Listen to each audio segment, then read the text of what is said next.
Bonjour à tous et bienvenue dans ce nouvel épisode de Santé Réflexion Naturopathie. C'est Jean-Brice Tivan et aujourd'hui nous allons finir ce chapitre sur les graisses abdominales. Alors je vous ai expliqué comment elles viennent, quelles en sont leurs causes. On a parlé de graisses bien sûr viscérales qui sont les plus gênantes et qui sont associées souvent à de la stéatose hépatique, c'est-à-dire la maladie du foie gras. Alors c'est vrai que cette maladie touche plus souvent les tempéraments de type dilaté, mais pas que. Il faut savoir aujourd'hui que même des personnes rétractées peuvent avoir des graisses viscérales qui apparaissent, en particulier des hommes sur la fin de leur vie, mais aussi des femmes bien sûr. Alors, vivre avec des graisses viscérales, nous avons vu que c'était prendre le risque de maintenir un état inflammatoire chronique et d'augmenter la résistance de nos cellules à l'insuline. Vous savez, cette maladie qui est prédictive de diabète en particulier, bien sûr aussi de surpoids, et qui est associée à de nombreuses autres maladies métaboliques, comme l'hypertension par exemple, ou le risque d'AVC, etc. Mais bien plus gênante sur le plan de la santé que les graisses sous-cutanées, ce sont bien sûr les graisses viscérales, on l'a dit, celles qui vont être incrustées dans votre foie, autour de vos organes, mais vraiment celles qui rentrent même dans vos tissus. Je parle bien dans l'organe même. Alors l'avantage, c'est que ces graisses profondes peuvent tout de même être mobilisées et éliminées relativement rapidement, avec un peu de sérieux bien sûr et une remise en cause drastique de notre façon de vivre. D'ailleurs, elles sont le témoin que la façon dont nous vivons n'est pas adaptée, du moins sur la période qui a précédé leur apparition, bien sûr. Évidemment, si vous avez écouté ou lu des articles autour de ça, ou écouté le podcast que j'ai fait précédemment, vous avez compris qu'on ne pourra pas s'en débarrasser si on ne supprime pas d'abord leurs causes, qui sont, vous vous souvenez, les perturbateurs endocriniens, sommeil perturbé, le stress, mais aussi et surtout, bien sûr, l'alimentation de type industriel, ou du moins l'alimentation trop riche en sucre et en certains sucres, comme le fructose. Bien sûr, j'avais évoqué aussi l'aspect psycho-émotionnel de cette maladie, on en reparlera un petit peu, puisqu'elle est souvent associée à une croyance, associée à la peur de manquer. D'ailleurs, le foie gras, les graisses dans le foie, c'est un système de l'organisme qui nous permet de faire des réserves. Pour la médecine chinoise, le foie est le grenier, et ce foie gras en fait est aussi une réserve pour les animaux. Par exemple, les oies qui, on est à l'époque là des Romains, ils avaient observé que les oies se gavaient de figues, donc d'aliments très riches en fructose, pour préparer leur migration, c'est-à-dire qu'elles faisaient grossir leur foie, elles faisaient des réserves de graisse et donc d'énergie dans leur foie pour se préparer à des longues migrations. Donc, ça veut dire qu'un foie gras n'est pas un foie encore malade, c'est-à-dire un foie malade qui va jusqu'à la cirrhose, qui est l'étape ultime de la maladie. Mais dans cette première phase, il ne s'agit qu'une d'adaptation, et cette adaptation n'entraîne pas de symptômes douloureux ou autres, mais maintient tout de même un petit état inflammatoire qu'il ne faut pas garder trop longtemps.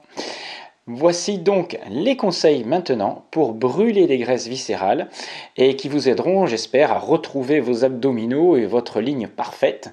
Mais attention, sachez que vous ne faites pas ça uniquement pour l'aspect esthétique, vous allez faire ça parce que c'est un paramètre de santé important et qu'il est la première dérive visible d'un mode de vie non adapté.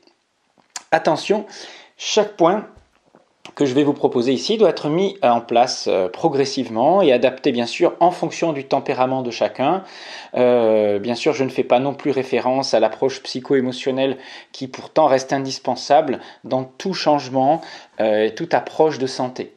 Parce que on va basculer dans un changement de mode de vie à condition d'y adhérer et de ne pas avoir derrière des blocages, des peurs qui nous empêchent d'y accéder. Et ça, c'est bien sûr un travail plutôt de nature psychologique ou émotionnelle. Alors, 70% des mesures que je vais vous proposer ici concernent bien sûr l'alimentation, vous vous en doutez, puisque vous avez compris que ce sont essentiellement les sucres qui favorisent la fabrication de ces graisses et des perturbateurs endocriniens, mais j'y reviendrai pas trop sur ces perturbateurs parce qu'on l'a déjà évoqué et c'est assez complexe. Les autres mesures, par exemple, ne représenteraient que 30% des effets potentiels sur ces graisses. C'est pour ça, bien sûr, que la première chose à mettre en place, c'est une réforme alimentaire. Alors, bien sûr, vous avez compris, Première réforme, vous allez supprimer, enfin limiter l'apport en sucre. Alors quand je dis sucre, c'est en glucides, hein, vous avez compris, bien sûr, tous les sucres industriels, le fructose, saccharose, etc. Mais aussi les jus de fruits, bien sûr, je ne vous parle pas des confitures, des sodas, des desserts, hein, voilà, vous avez compris. Et ce qu'on oublie, bien sûr, c'est de diminuer les aliments qui contiennent des glucides, entre guillemets, cachés, hein, ils ne sont pas vraiment cachés, mais c'est ceux qu'on va trouver dans les céréales, les tubercules, aussi, attention, hein, les pommes de terre sont gênantes, même les patates douces contiennent du sucre, hein, même si c'est un amidon qui est relativement bien utilisé par l'organisme, ça reste du sucre. Les légumineuses, méfiez-vous-en aussi, pour ces lectines, on a dit aussi, qui peuvent perturber les récepteurs à l'insuline. Donc attention à tout ce qui va être végétal contenant du sucre. On va faire très attention aussi aux graisses hydrogénées, aux graisses trans, hydrogénées, celles de l'industrie, très riches en oméga 6, vous avez compris, ça on jette. On n'en a absolument pas besoin. Par contre, bien sûr, vous allez devoir compenser et apporter suffisamment d'aliments protéiques et gras pour maintenir un métabolisme élevé. Bien sûr, on va se tourner vers des aliments qui amènent à satiété rapidement et qui sont très nutritifs, à la fois sur le plan des macronutriments et des micronutriments.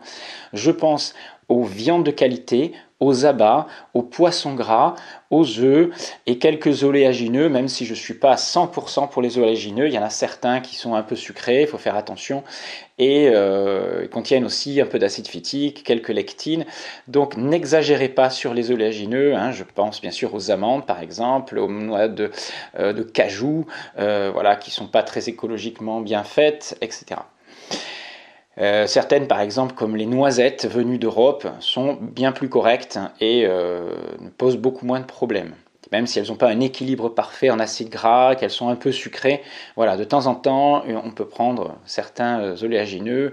Moi, je les utilise d'ailleurs, j'utilise un tout petit peu de purée de noisettes, occasionnellement, hein, voilà, parce que c'est chauffé, il y a un peu moins de lectine, et ça reste très agréable au niveau du goût, mais je sais que ce n'est pas un aliment de base, hein, voilà. Alors ensuite, bien sûr, limiter les produits laitiers, en particulier ceux qui vont stimuler la libération d'insuline, conserver uniquement ceux comme les fromages, hein, qui sont moins insuliniens, c'est-à-dire qui vont moins vous mettre en mode stockage. Et puis, si vous conservez les féculents, si vous conservez les céréales dans votre alimentation, ce qui n'est pas interdit, hein, pour certains tempéraments, on les conseille même, eh bien, faites en sorte que ces céréales ne soient pas consommées en même temps que les aliments très riches en protéines ou en gras.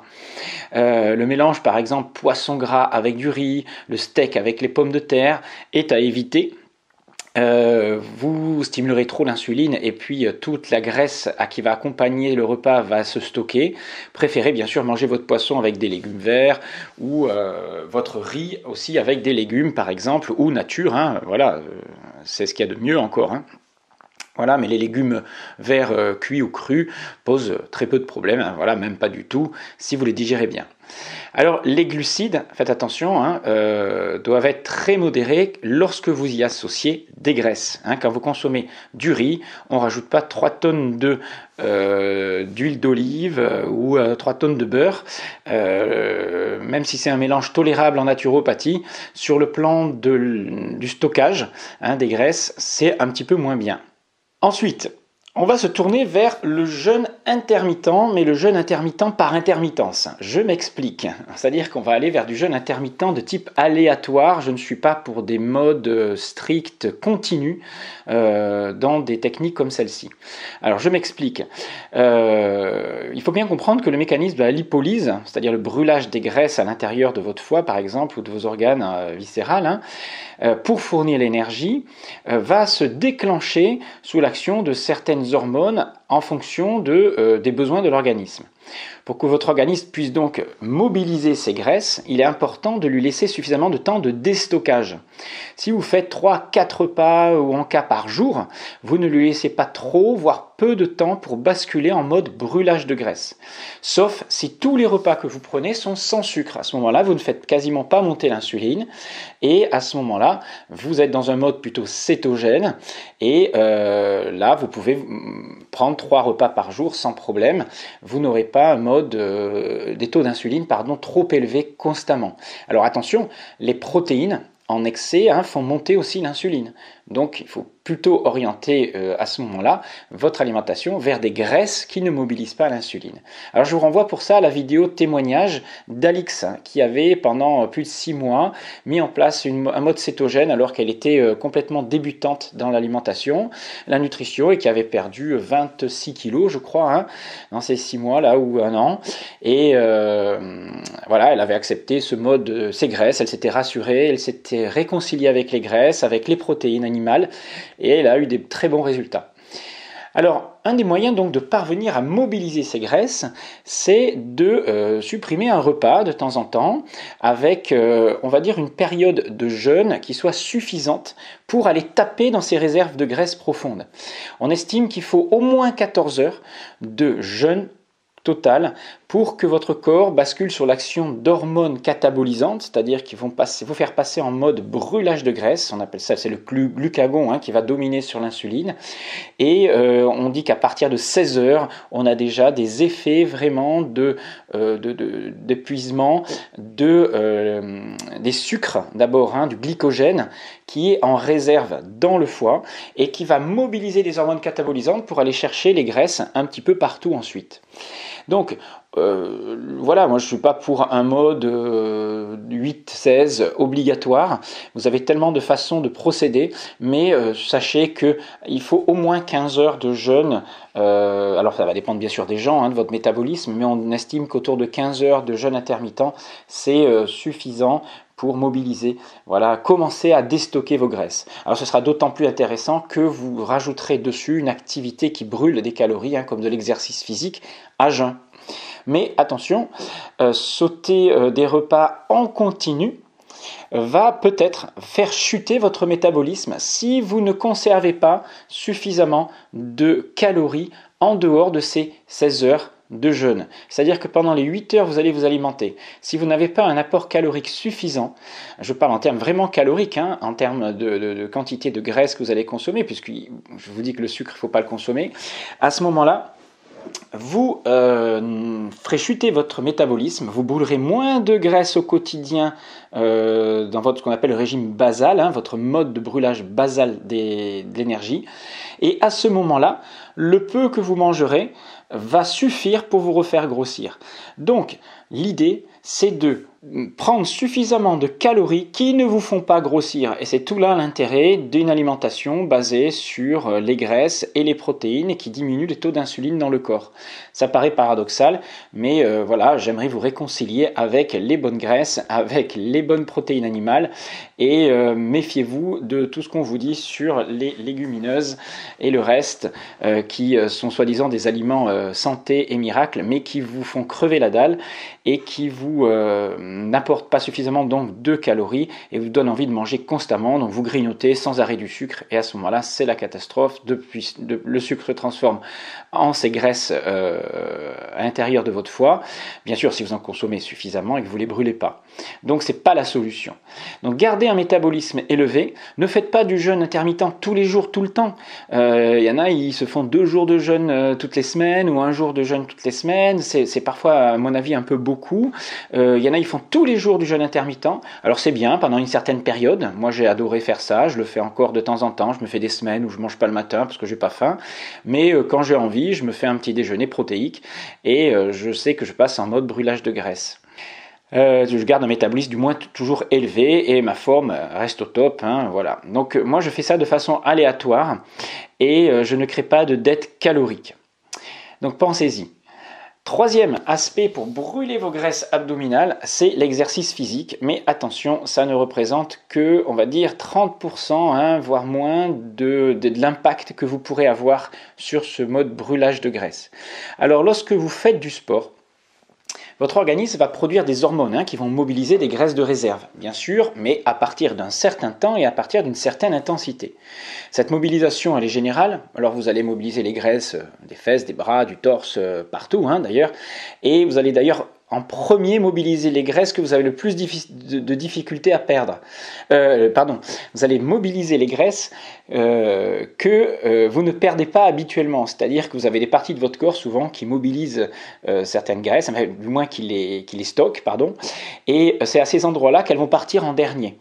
parce qu'elles ont des récepteurs différents, parce que c'est ce qui vous est demandé. Je vous rappelle que vous n'avez pas le corps que vous méritez, vous avez le corps dont vous avez besoin. Et si votre cerveau pense que vous avez besoin de mettre des graisses à certaines parties de votre corps, parce qu'elles sont en relation avec des souffrances morales, psychologiques, avec votre histoire, à ce moment-là, vous garderez ce système de protection, de réserve dans ces zones-là. Je vous rappelle que la graisse, c'est une forme de protection et de réserve pour notre organisme. Donc chaque zone qui prend ces réserves, c'est pas pour rien. Donc la lipolyse va être active d'abord dans les parties du corps que peut-être vous n'avez pas envie de perdre, mais c'est comme ça, vous allez quand même perdre dans ces parties-là en premier, et puis ensuite dans les parties où elles s'en vont le plus difficilement, ces graisses. Donc, de toute façon, il a été dit que pour mobiliser les graisses de son ventre, ça ne servait à rien de faire des mouvements qui vont cibler le ventre. On fait de l'exercice pour les abdominaux, par exemple, pour mobiliser les graisses abdominales. C'est vrai que c'est plus difficile, mais attention, les recherches récentes ont montré que certains culturistes qui veulent sécher au niveau abdominal constatent que l'entraînement d'un muscle pendant des heures, avec une intensité importante et suffisamment longtemps, peut cibler quand même la perte de graisse locale. Alors, c'est pas énorme, mais apparemment, ça existe quand même. Donc, si vous voulez perdre, par exemple, des graisses abdominales, alors je ne parle pas celles à l'intérieur de votre foie, je parle celles qui sont déposées sur vos abdominaux, vous allez devoir en pratique faire des grandes quantités de répétitions d'abdominaux. Alors pour les plus sportifs d'entre vous, c'est 20 minutes d'abdominaux exécutés en 4 fois 5 minutes, séparés d'1 minute de repos. Ça veut dire que je fais 5 minutes et je vais faire peut-être 150 abdominaux. Je vais me reposer, puis je vais refaire 5 minutes où je vais faire 150 abdominaux, etc. Jusqu'à arriver à faire 500, 600, 700 abdominaux en une vingtaine de minutes. Mais déjà faire 15 fois 20 secondes d'abdominaux une fois de temps en temps, c'est déjà pas mal pour la mobilisation locale, même si je n'ai pas mesuré ces effets-là concrètement. Alors bien sûr, après, les autres activités d'endurance sont intéressantes, que ce soit de la course à pied, du vélo, de la marche nordique, etc., la natation, même, c'est des activités à conseiller, mais attention, à condition que l'intensité soit suffisante. Et on sait que celles qui vont mobiliser le plus de réserves, ce sont les fameux exercices de HIIT, c'est-à-dire de haute intensité à intervalle training, c'est-à-dire fait en alternance avec des intensités élevées de 30-40 secondes, 1 minute d'effort intense suivi de 30 secondes, 1 minute de repos. Et ça, on ne peut pas le tenir pendant 2 heures. Donc on va faire de l'haute intensité, une séance qui va durer 30-40 minutes, ce qui est déjà très très bien. Mais bien sûr, c'est le nombre de répétitions que vous allez faire de ces efforts intenses qui va compter. Bien sûr, ne créez pas d'épuisement inutile. Ça ne sert à rien de se mettre complètement minable. Ce qui est important, c'est la régularité. Et associé à cet exercice physique, on a vu le jeûne, on peut voir aussi le froid. On sait que la lipolyse est stimulée par le froid. D'ailleurs, il y a un livre qui avait été écrit, Maigrir par le froid, qui était l'un des premiers livres, des vieux livres que j'avais lus. Et l'hydrothérapie froide est une technique dont les effets sur la lipolyse et le changement de structure des graisses sont aujourd'hui bien connus. On sait que l'exposition, je dis bien régulière, au froid augmente la part des graisses brunes par rapport aux graisses blanches. Alors, ces graisses brunes, c'est quoi ? Ce sont celles qui contiennent des mitochondries. Cette graisse brune contient beaucoup de centrales à énergie, c'est-à-dire que vous allez brûler beaucoup plus facilement de l'énergie, vos réserves, si vous avez beaucoup de mitochondries dans vos graisses. Alors bien sûr, aujourd'hui, les adultes ont essentiellement des graisses blanches, ce sont les bébés qui ont des graisses brunes pour avoir une meilleure régulation de la température. Ils ont des systèmes différents de nous, les bébés au début. Et puis, les personnes qui vont s'exposer souvent au froid vont stimuler la fabrication de ces mitochondries, de ces graisses brunes. Et plus vous avez de mitochondries, plus votre métabolisme est élevé. Donc c'est un atout pour éliminer, brûler, ne pas stocker à mesure. Donc le froid est sans doute un des meilleurs moyens d'augmenter la lipolyse, mais attention, prenez l'habitude de le faire régulièrement. Si vous faites ça occasionnellement, ça n'aura pas d'effet de toute façon. Et par contre, si sur vos surrénales, sur votre état de réactivité, une fois par semaine, ça peut être très bien. Mais préférez une petite douche froide régulièrement, après votre bain tous les jours. Exposez-vous au froid dès que vous avez un petit peu chaud, vous enlevez des couches, vous vous exposez, vous frissonnez un petit peu. Vous avez compris que c'est tout ce que les gens vous disent de surtout pas faire. Vous allez attraper froid, vous allez avoir un rhume, vous allez attraper la mort, comme on dit. Alors moi je fais ça tout le temps et je suis jamais enrhumé, j'ai plus jamais de problème particulier. Et pourtant je frissonne quand je sors de ma douche froide ou quand je suis dehors. Voilà. Donc n'hésitez pas, ça ne fera que du bien. Vous aurez des stimulations hormonales, c'est un petit travail hormétique et vous pouvez faire ça bien sûr. Alors dans des conditions adaptées à chacun d'entre vous. Voilà, je ne vais pas répéter toutes les mesures de sécurité liées au froid, etc. Mais c'est très bien de le faire après une douche chaude, après un sauna, après un bain chaud, une petite application froide. Vous réglez la température comme vous le sentez, mais il faut le faire régulièrement. Voilà, donc avec tous ces éléments, vous avez tous les atouts, les cartes en main pour réussir donc à éliminer les graisses profondes et retrouver un corps un petit peu plus sain, un petit peu plus réactif, en meilleure santé. Alors, avant de vous quitter, sachez juste que je réponds rapidement à vos questions maintenant, voilà, sur les commentaires, lorsque vous les posez, mais je ne m'étends pas trop, surtout quand vous demandez des conseils personnels à distance. Ça ne serait pas sérieux de vous faire du conseil personnel, d'une part parce que je ne connais pas votre morphologie, votre vitalité, vos habitudes et votre histoire de vie, et souvent une réponse qu'on peut donner comme ça en 2 minutes, elle est mal interprétée. Donc, je fais que répondre à des questions généralistes, des questions sur des connaissances générales, mais pas de questions personnelles. Si vous voulez bien sûr mieux vous connaître, apprendre à bien comprendre les mécanismes du fonctionnement de la santé, de la naturopathie, etc. Je fais ça donc en formation. Il faut du temps pour répondre à des questions qui paraissent même simples. Et tout mon travail aujourd'hui en naturopathie, souvent, bien sûr, c'est de faire acquérir des nouvelles connaissances à des personnes, partager mon expérience, mes 30 ans d'expérience sur tout ce que j'ai pu vivre et partager. Mais aujourd'hui, c'est surtout aussi casser des croyances sur l'origine des maladies en particulier, supprimer des culpabilités des gens qui se mettent parce qu'ils ont fait ceci ou cela, ils ont mangé ceci ou cela et ils croient avoir mal fait, enfin bon. Et redonner aussi surtout du pouvoir et une certaine confiance en chacun d'entre vous. J'essaye de montrer aux gens en fait que ce sont eux, ce sont vous les mieux placés pour savoir ce qui se passe dans votre organisme et faire ainsi des bons choix. Alors je dis bien attention, sauf en cas de maladie. Lorsque vous avez une maladie, il est important de faire un diagnostic médical. Naturopathe, il ne fait pas ça. Il faut d'abord savoir ce que vous avez avant de vous lancer dans plein de choses. Et ensuite, lorsque vous êtes malade, il y a toujours une partie de vous qui n'est plus très lucide. Il y a une partie inconsciente qui agit en vous, qui maintient la maladie en place d'ailleurs. Voilà, je ne rentre pas dans ces détails-là. Mais vous perdez un peu de lucidité et vous pouvez aussi avoir peur. Et cette peur peut vous faire agir de façon pas très très bonne. Voilà, donc c'est pour ça qu'à ce moment-là, la médecine est là pour vous conseiller.